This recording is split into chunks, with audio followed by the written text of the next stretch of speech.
Okay, whenever you're ready. For staff in a supervisory role, what are indicators that staff are experiencing stress that may be interfering with their ability to perform their jobs?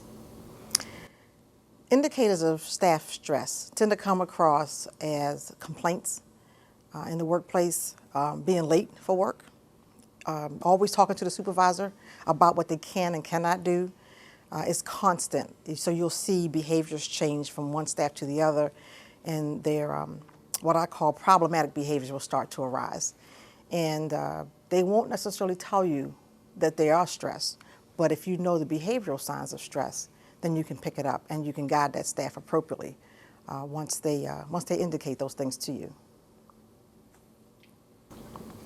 Good eye contact. Nicely done.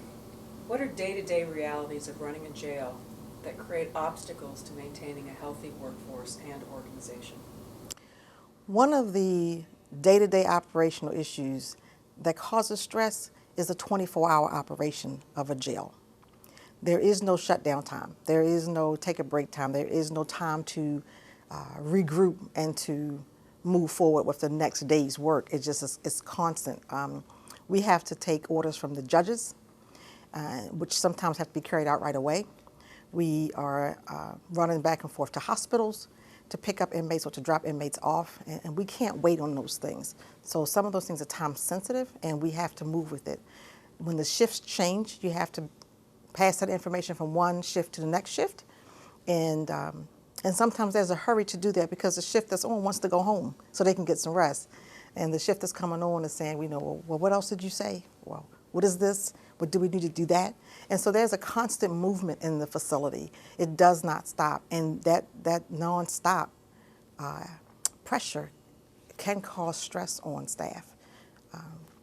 You want to make sure that you did everything that you were supposed to do on your shift. And when you get halfway home and you think, my goodness, I forgot to tell them something, then you either have to go back or you're going to call back in to make sure somebody got your information. And so that never-ending process, never-ending operation can be very stressful. Those are good. Those are all good answers. I think we can do a lot of that. Okay, I'm going to go to the organizational stressor part now. So the first question, what administrative or workplace culture issues create a stressful organization? What organizational, I'm sorry. If you want to take a minute and look Yes. at that, go ahead. What administrative, Go ahead, ask the question. What administrative or workplace culture issues create a stressful organization? in my experience, one of the main administrative culture issues is that administrators want things done now. And not everything is required now. And so you'll have administrators telling staff, I need this ASAP. Or just not even asking, what are you doing right now? Do you have time to do this? And so that invisible, give it to me now attitude is very stressful on staff. And I've encouraged staff over the years to tell me what it is they're doing. I'll ask, are you busy? Can you do this for me? And can you give it to me by such and such time?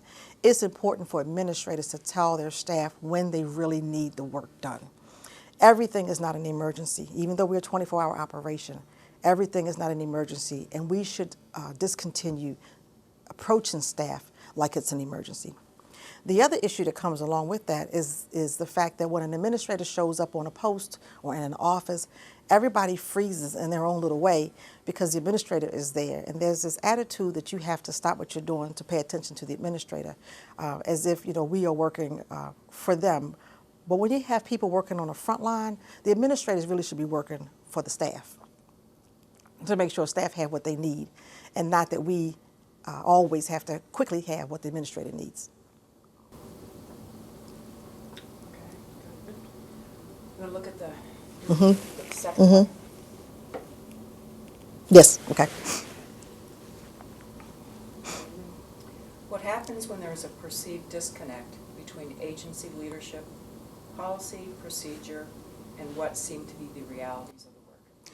When you have an apparent disconnect between the realities of work, your policies, procedures, and the administrative direction or or concerns, you have a lot of incident reports. You have more reports written, you have more incidents with inmates, you have more use of forces with the inmates.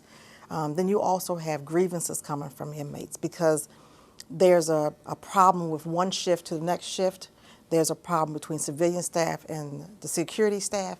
And so inmates will complain and they'll write down their issues and tell you what's wrong. One shift did one thing, another shift did something else. And you have to be online. The administrative staff have to be online with the mid-level administrators, in line with the lieutenants and sergeants, and in line with the line staff.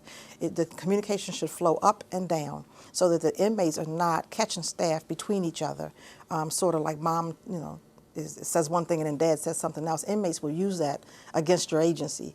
And so you need to be consistent and make sure that the information comes from the top all the way down through the ranks and back up again. It needs to be consistent flow. You want to reduce the amount of paperwork that you are doing. And if you start seeing a lot of paperwork, if you start seeing a lot of grievances, you know you have a problem.